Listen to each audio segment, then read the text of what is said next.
ஏற்றம் என்டர்டைன்மெண்ட் நிகழ்ச்சி உங்கள் அனைவரும் வரவேற்கிறேன். நான் உங்கள் அன்பு நண்பன் சிவஸ்ரீனிவாசன். திருச்சியில் நிறைய விஷயங்கள் ஃபேமஸான விஷயங்கள் இருக்குது. அதில் நமக்கு பல விஷயங்கள் தெரியாமல் இருக்குது. அந்த மாதிரியான விஷயங்களை தான் இன்றைக்கி உங்களுக்கு நான் காட்ட போகிறேன். வணக்கம் சார். வணக்கம் சார். உங்களை பற்றி நிறைய யங்ஸ்டருக்கு தெரிஞ்சிருக்கோம். நான் சொல்லணும்னு அவசியம் இல்லை, ஆனால் தெரியாதவங்க தெரிஞ்சுக்கிட்டோம். உங்களை பற்றி சொல்லுங்கள் சார். என்னோடய பேர் திருச்சி ரமேஷ். சரிங்க. நான் நம்ம மாவட்டத்தில் மணச்சநல்லூர், அதாவது இந்தியா ஃபுல்லாக கொடுக்குற அரிசி கொடுக்குறாங்களா, அந்த மணச்சநல்லூர்லேருந்து பக்கத்தில் ஒரு 8வது கிலோமீட்டர் கரியமாணிக்கங்கிற ஊரில் ஒரு சாதாரண விவசாய குடும்பத்தில் பிறந்தவன். நிறையா தொழில் பண்ணியிருக்கேன். அதாவது ஹோட்டல் வேலை பார்த்துருக்கேன், லாரி டிரைவராக இருந்திருக்கிறேன். அதுக்கப்புறம் பார்த்திங்கன்னா பஞ்சாயத்து தலைவர் 2001 பஞ்சாயத்து தலைவராக நின்று ஜெயிச்சு ஊருக்கு நிறைய சேவைகள் பண்ணியிருக்கேன். எனக்கு 3 பொண்ணு 2 பேரன் இருக்காங்க. ஒரு அளவான, எனக்கு பையன் கிடையாது, எல்லாம் பொண்ணுங்க தான். ஒரு அழகான குடும்பத்தில் சந்தோஷமாக வாழ்ந்துக்கிட்டு இருக்கேன். சந்தோஷம் சார். இப்போ நீங்கள் நம்ம நிகழ்ச்சிக்கு வருகை தர அளவுக்கு நீங்கள் ஒரு திருச்சி முதல் கொண்டு நீங்கள் மற்ற ஊர்களையும் உங்களுடைய ஃபேஸ் பார்த்தா தெரிய அளவுக்கு நீங்கள் இப்போ ஒரு ஃபேமஸான ஆள் ஆகிட்டு வரீங்க. எங்களுடைய வாழ்த்துக்கள். ஃபஸ்ட்டு இந்த அப்ளிகேஷன் நீங்கள் யூஸ் பண்ண ஆரம்பித்தது எப்போது? இது யார் உங்களுக்கு சஜஷன் பண்ணது? அதாவது விசுவாசம் ஷூட்டிங் போயிட்டு ஊருக்கு வந்தப்போ நம்ம சண்டைக்கோழி 2 காரைக்குடியில் போணுச்சு. அந்த சாங்ஸ்லாம் அங்கே எடுத்தாங்க, அப்புறம் ஃபைட் சீன்லாம் எடுத்தாங்க. அப்போ காவியாங்கிற பொண்ணு செல்லை வச்சுக்கிட்டு இப்படி தலையாடிக்கிட்டு இருந்தது. என்னம்மா வீடியோ கால் ஆமாண்ணே? இல்லை, இது ஒரு ஆப்புப்பா, இது மியூசிக்கலி அப்படின்ச்சு. சரி, இதை எனக்கும் ஆன் பண்ணி கொடுமா, நானும் பண்ணுறேன்னு பண்ணிவிட்டு அதை ஆன் பண்ணிவிட்டு ஒரு சில வீடியோ பண்ணேன். இது எந்த படத்தோட ஷூட்டிங்? இப்போ சண்டைக்கோழி 2. சண்டைக்கோழி 2. அப்போ பண்ணிவிட்டு ஊருக்கு வந்தோம். ஊருக்கு வந்துட்டதையும் என் பாப்பா சொன்னிச்சு, என் சின்ன மக ஹோலி கிராஸ் காலேஜில் படிக்குது. அந்த பொண்ணு சொன்னிச்சு, நீங்கள் சித்ரா காஜல்னு ஒருத்தர் இருக்காங்க, அவங்கள எல்லாருமே டிஃப்ரெண்ட்டாக அடிக்கிறாங்க. ஆமாம், நக்கல் அடிக்கிறாங்க. நீங்கள் நக்கல் அடிக்காதீங்க, அவங்கள லவ் பண்ணுற மாதிரி பேரா பண்ணுங்க அப்படின்னு போட்ட 3-4வது வீடியோ பார்த்தீங்கன்னா லைக்ஸ் 1000 2000 வந்துச்சு. சரி, நம்ம கண்டினியூவாக பண்ணேன். பண்ணது இன்றைக்கி உங்கள் முன்னால் என்னை உட்கார வச்சுருக்கு. சந்தோஷங்கய்யா. இது மாதிரி தொடர்ந்து நீங்கள் மேலும் அதாவது நீங்கள் பண்ணுறது மற்றவங்களுக்கு ஒரு நல்ல ஒரு பொழுதுபோக்காக இருக்குது. இன்றைக்கி காலகட்டத்தில் பார்த்தீங்கன்னா யாருக்கும் நேரம் இல்லை. நிறைய பேரோட செல்ஃபோனில் பார்த்தீங்கன்னா ரிங்டோனே பார்த்தீங்க அப்படின்னா, ஒரு காலத்தில் ஆண்ட்ராய்டு ஃபோன் வாங்குறவங்கெல்லாம் அதாவது நல்ல ஒரு சினிமா பாட்டு வைக்கணும் அப்படின்னு சொல்லிலாம் நிறைய பேர் வாங்கியிருக்காங்க. நான் கூட அடுத்தவங்க சினிமா பாட்டு செல்ஃபோனில் ரிங்டோனாக அடிக்கிறத பார்த்து ஆசைப்பட்டு வாங்கினவன் தான் நானும். ஆனால் இன்றைக்கி நிறைய பேருடைய செல்ஃபோனில் ஒரு சினிமா பாட்டு வைக்கிறதுக்கே டைம் இல்லை. ஸோ அந்தளவுக்கு டைம் இல்லாமல் எல்லாம் ஓடிக்கிட்டு இருக்கோம் நம்மலாம். அந்த மாதிரி ஒரு நேரத்தில் இந்த மாதிரி ஒரு அப்ளிகேஷனை ஓப்பன் பண்ணும்போது தனக்கு இருக்கிற அந்த நேரத்தில் நல்ல ஒரு மைண்டு ஒரு ரிலாக்ஸ் ஆகும், ஒரு என்டர்டெயின்மெண்ட்டாகவும் நம்ம நிறைய பேர் பண்ணிக்கிட்டு இருக்காங்க. பல பேருடைய திறமைகள் இப்போ டிக்டாக் மூலியமாக வெளிவந்துக்கிட்டு இருக்குது. பல பேர் இப்போ வேறு லெவலுக்கு போய்கிட்டு இருக்காங்க. இப்போ இதை பற்றி உங்களுக்கு நெகட்டிவ் பாசிட்டிவ் 2 இருக்கும் இல்லையா? இதில் பாசிட்டிவ் சொன்னீங்க, நான் சொன்னேன். நெகட்டிவ் என்னென்ன? அதாவது பார்த்தீங்கன்னா, நீங்கள் உங்களை சேனலோட பேரே அதான் நினைக்கிறேன். மனுஷனோட எவ்வளோ தான் நம்ம ஏற்றம், வாழ்க்கையில் எவ்வளோ முன்னேற்றம் இருந்தாலும் நமக்கு அதில் ஒரு பொழுதுபோக்குங்கிறது வேணும். அது எல்லா டைமுமே நம்ம அந்த ஓட்டமாகவே இருந்தால் நல்லா இருக்காதுல்ல. கொஞ்சம் மனம் ரிலாக்ஸ் ஆகிறதுக்காக இந்த ஆப் வந்தது. ஆனால் இந்த ஆப்பு ஆரம்பத்துலேருந்து இன்ன வரைக்கும் எங்கள் வீட்டில் ரொம்ப மற்றவங்க திட்டுறதை பற்றி கவலை இல்லை, வீட்லேயே என்னை ஏற்றுக்கல. வீட்லேயே ரொம்ப கேவலமாக பேசினேன். வயசாவது நீ எல்லாம் என்ன வேலை? ஆமாம், திருநங்கை கூட தான் நிறையா பண்ணியிருக்கேன். திருநங்கை கூட ஆடும்போது ஒரு திருநங்கை கூட ஆடிட்டு வந்ததையும் அந்த சாங் பார்த்துட்டு எங்கள் வீட்டுக்காரம்மா சொன்னாங்க, நீ அவங்க கூட ஓடி போயிரு அப்படின்னாங்க.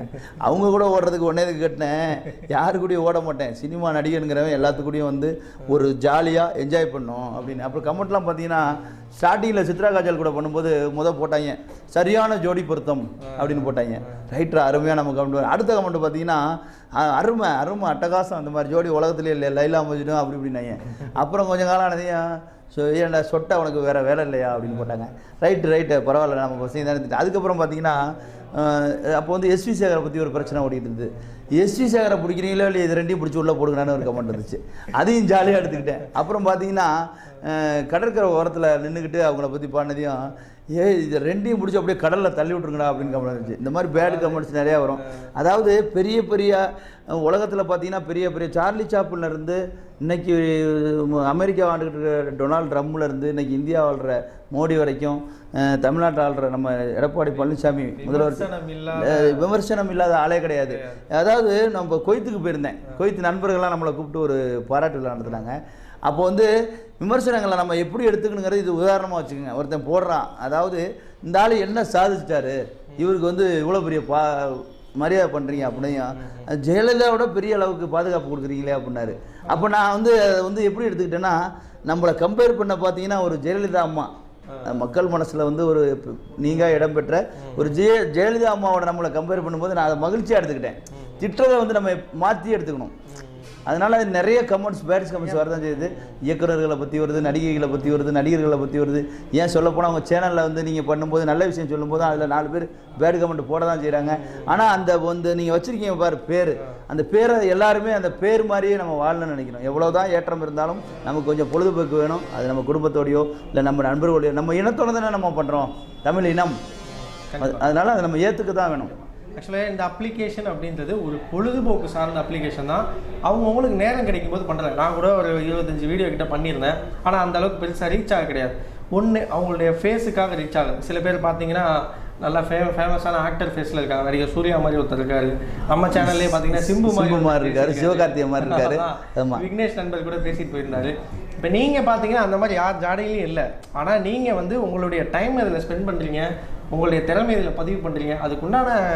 அதுக்கு உண்டானது உங்களுக்கு கிடைக்குது. அவ்வளோ இல்லை. இது வந்து பார்த்தீங்கன்னா நான் என்னைக்கு இந்த ஆப்பை ஆரம்பிச்சனோ அன்னையிலேருந்து இதில் தான் இருக்கேன். அதாவது எங்கே போனாலும் இந்த ஆப்பு என்ன தான். இது வந்து ஒரு சிலர் சொல்லுவாங்க குடிகாரனை வந்து ட்ரக் அடிக்ட் அப்படிமா, அதாவது அந்த போதைப் பொருளுக்கு அடிமான. அப்போ அந்த புளூரே கேம் வந்தது. அப்போ வந்து அந்த கேமுக்கு அடிமையாயிட்டாங்க அப்படின்னாங்க. அப்புறம் இப்போ கேம் ஒன்று என்ன ஏதோ ஒரு கேம் புதுசாக விளையாண்டுட்டு இருக்காங்க, பப்ஜி கேம். அது மாதிரி இதுக்கு நான் அடிமையாகலை. நான் வந்து எல்லாத்துக்கும் ஒரு சந்தோஷம். அதாவது நம்ம வந்து ஒரு காமெடி பண்ணுறோன்னு நினச்சா நம்ம வருத்திக்கணுங்க. நான் எவன் ஒருவன் தன்னை வருத்தி கொள்கிறானோ அவன் தான் பிறரை சிரிக்க வைக்க முடியும். பார்த்தீங்கன்னா வடிவேல்லாம் வந்து பார்த்தீங்கன்னா ரொம்ப அவர் உடம்பை வருத்திக்கிட்டு தான் காமெடி பண்ணியிருக்காரு. இன்றைக்கி வந்து மக்கள் மனசில் நிற்கிறாருன்னா நம்ம யார் என்ன சொல்கிறாங்கன்னு கவலைப்படக்கூடாது. என்ன நோக்கமோ அந்த நோக்கத்தில் போனால் நம்ம ஜெயிக்கலாம் அப்படிங்கிறதுக்கு நான் இந்த ஏரோப்ளேன் அப்படி எட்டி பார்த்தாலும் இன்றைக்கி ஏரோப்ளேனில் போயிருக்கேன்னா அதுக்கு காரணம் அந்த ஆப்பு தான். குவைத்துக்கு என்ன விஷயமா பண்ணீங்க? தொழில் சார்ந்த விஷயமா இல்லை? குவைத்தில் வந்து பார்த்தீங்கன்னா டிக்டாக் ஆப்பில் வந்து அங்கே பண்ணுறாங்கல்ல, அவங்கெல்லாம் சேர்ந்து ஒரு ஃபங்க்ஷன் நடத்துனாங்க. அதாவது டிக்டாக் இல்லை திருவிழா அப்படின்னு சொல்லி ஒரு நடத்துனாங்க.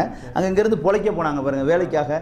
தன் குடும்பத்தில் உள்ள சந்தோஷங்கள் எல்லாம் இழந்துட்டு நம்ம குடும்பம் நல்லா இருக்கணும், பிற்காலத்தில் நல்லா இருக்கணுங்கிறதுக்காக அவங்க போய் 3 வருஷம் 4 வருஷம் தங்கி 10 வருஷம் தங்கி சம்பாதிக்க போகிறாங்கல்ல, அவங்களோட சந்தோஷத்துக்காக ஒரு ப்ரோக்ராம் நடத்துனாங்க. அந்த ப்ரோக்ராமில் பார்த்தீங்கன்னா என்னை ஒரு சிறப்பு விருந்தினார். அப்போ அவங்க சொல்லும்போது சொன்னாங்க, ஒரு நடிகரை கூப்பிட்டா எங்களுக்கு இவ்வளோ செலவாகுது, ஒரு பெரிய பாப்புலாரிட்டியை கூப்பிட்டா அவ்வளோ செலவாகுது, நீங்கள் எவ்வளோ எதிர்பார்ப்பீங்க அப்படின்னாங்க. நான் சொன்னேன், நீங்கள் இங்கேருந்து கஷ்டப்பட்டு சம்பாதிக்க போயிருக்கீங்க, உங்கள் சந்தோஷத்துக்காக என்னை கூப்பிட்றீங்க, அதனால் நான் வர்றேன், உங்களால் என்ன முடியுமோ உங்கள் அப்பா மாதிரி என்ன செய்யுங்கன்னா அது மாதிரி அவங்க ரொம்ப சந்தோஷமாக செஞ்சாங்க. அது ரொம்ப அந்த ஒரு இல்லை, அதாவது டிக்டாக்கில் சிறப்பு விருந்தினராக என்னை அழைச்சிருந்தாங்க. இல்லை பரவாயில்லை. நான் இவ்வளோ நேரம் பேசினதில் வந்து நான் அவங்களை இதான் முதல் தடவை பார்க்குறேன், நேரில் பார்க்குறது இதுதான். சரி, கேள்விப்பட்டிருக்கேன் உங்களை பற்றி நான் நிறைய நியூஸில். சரி, நீங்கள் லாஸ்ட் டைம் கூட ஒரு செய்தி சேனலுக்கு கூட நீங்கள் கூட ஒரு இன்டர்வியூ கொடுத்துருந்தீங்க. ஆமாம், அவங்க உங்களுடைய ஊருக்கு வந்திருந்தாங்களா? அது புதிய தலைமுறை. புதிய தலைமுறை வந்து நம்ம எங்கள் வீட்டுக்கே வந்தாங்க, அவங்களும் வந்தாங்க. அப்புறம் இந்த நம்ம A1 சேனல்னு நினைக்கிறேன், அவங்களும் ஊருக்கு வந்தாங்க. ஊருக்கு வந்து பேட்டி எடுத்தாங்க. சென்னையில் போனப்போ தான் இந்தியா கிளிப்ஸில் எடுத்தாங்க, இந்தியா கிளிப் சேனல் எடுத்தாங்க. அது நல்லா போயிட்டு இருந்தது. இது மாதிரியான இன்டர்வியூகள் அப்புறம் வெளியிலேருந்து பார்க்குறோம், இந்த செல்ஃபி தொந்தரவு அதெல்லாம் இருக்குங்களா உங்களுக்கு? செல்ஃபி தொந்தரவாக நினைக்க முடியாதுங்க. நம்ம வந்து ஒரு ஃபோட்டோ எடுக்கும்போது இப்போ ஒருத்தர் வந்து நம்மகிட்ட ஃபோட்டோ எடுக்கிறாருன்னா அவர் கம்மியாக வச்சுருந்தாலும் ஒரு 4000 ஃபேஸ்புக்கில் போடுவாங்க. 4000 பேர் இருப்பாங்க அவரோட ஃப்ரெண்ட்ஸு. 5000 பேர் இருக்கிறவங்க இருக்காங்க, 1000 பேர் இருக்கிறாங்க. அவ்வளோ பேத்துக்கு அந்த ஃபோட்டோ போகும்போது செல்ஃபி எடுக்கிறது வந்து பெரிய நமக்கு வளர்ச்சிங்க.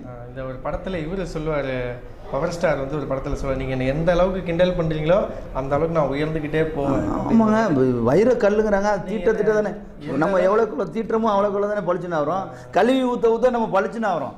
கழுவி ஊற்றுறாங்க அப்படின்னு சொல்கிறாங்க. ஐயோ என்னையா அந்த மியூசியம் எப்படி கழுவி ஊற்றுறாங்க அப்படிங்கிறாங்க.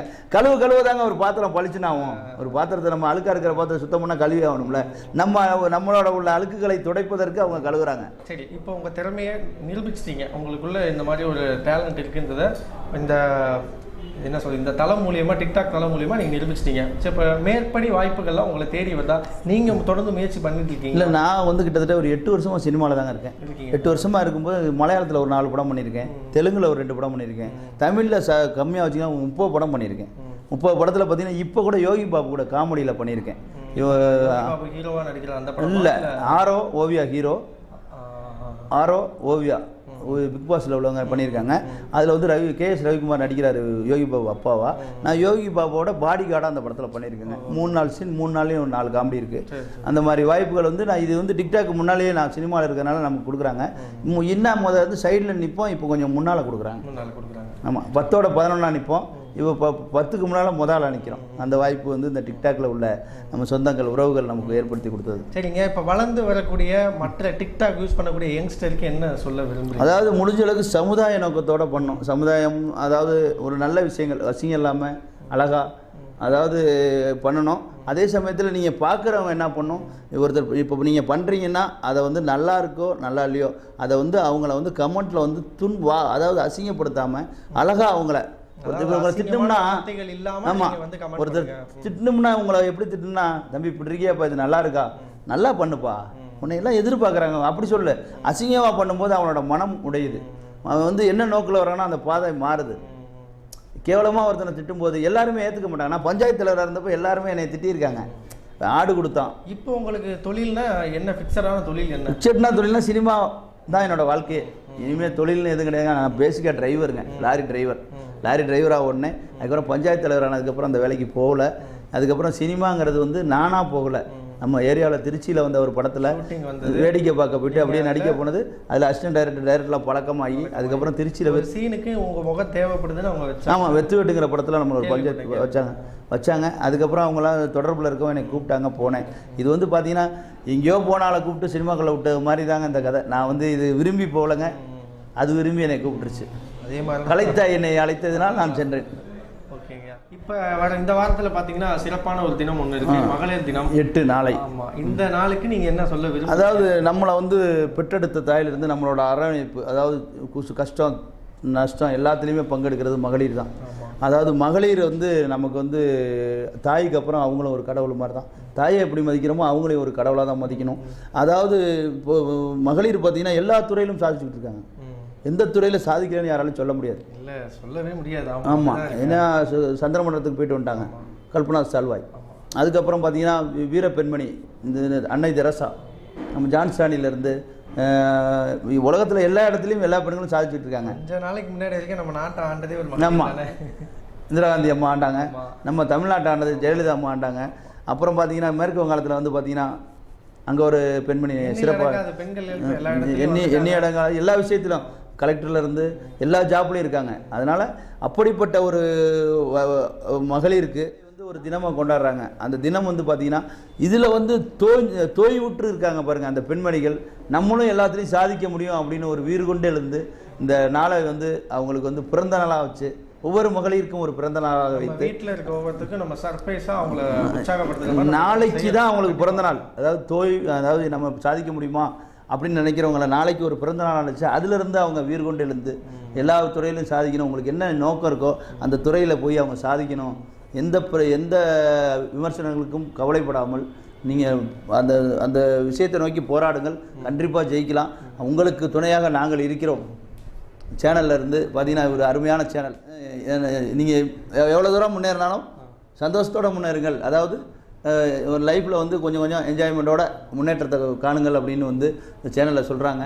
அதே மாதிரி அந்த சேனல் சார்பாகவும் நம்ம திருச்சி ரமேஷ், நான் நம்ம டிக்டாக் உறவுகள் சார்பாகவும் எனது குடும்பத்தார் சார்பாகவும் இந்த எங்களை கூப்பிட்டு இவங்க ஒரு சிறிய வாய்ப்பு அளித்ததற்கு நன்றி நன்றி நன்றி.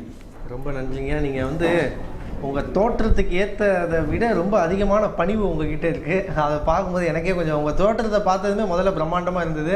உங்களுக்குள்ளே இருக்க பணிவை பார்க்கும்போது இன்னும் ரொம்ப பிரம்மாண்டமாக இருக்குது.